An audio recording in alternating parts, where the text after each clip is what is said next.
say something about the whole white savior thing? No, what I'm saying is, no, it's not a white savior moment because this dude is a villain character. Yeah, you're gonna see that in Messiah, you know. So this is not, and even if you could, it set him up as a villain.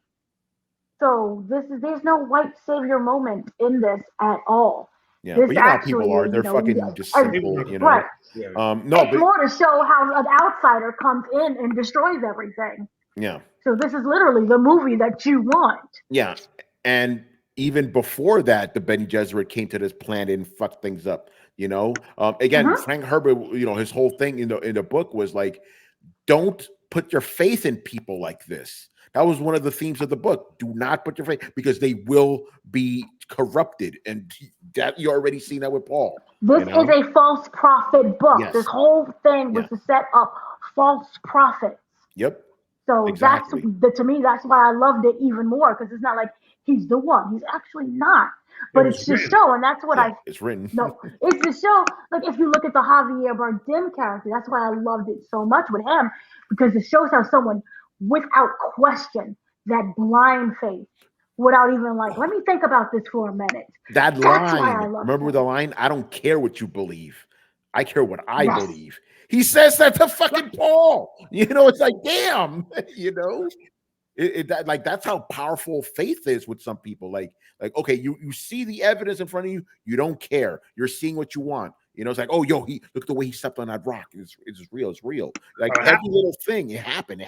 Like, you know, like it's a warning. You know, the movie and the book is a warning against people like that, false messiahs, you know, false prophets. This is why I love Chaney's character. What is it, Chaney? Chani's character so much, because she was like, with the Freeman, why don't we do things ourselves?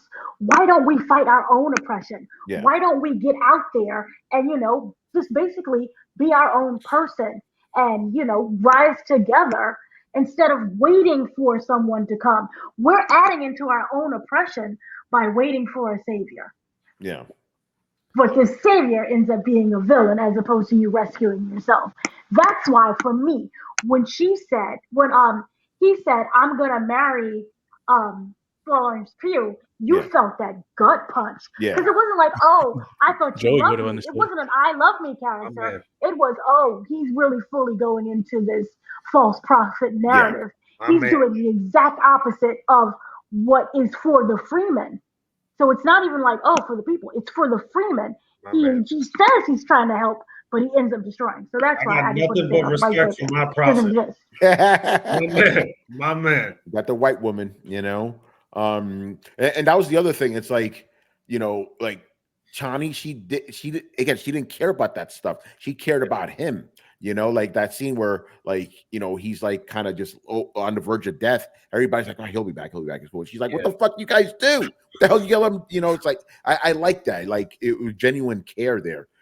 Again, fucking Zendaya did a good job here. It's kind of amazing to me, because I didn't think she had it in her based on the Spider-Man movies, you know? And it was her tears that brought him back, right? Yeah, it was her tears. Yeah, the tears mixed with the Poland Spring. But again, that was also part of the prophecy. Yes, it was written. It's written. The spring of life, you know, the desert spring. Desert spring, yeah. Paul got some constipation eating a desert mouse, as it was written. Yeah, man. There you go.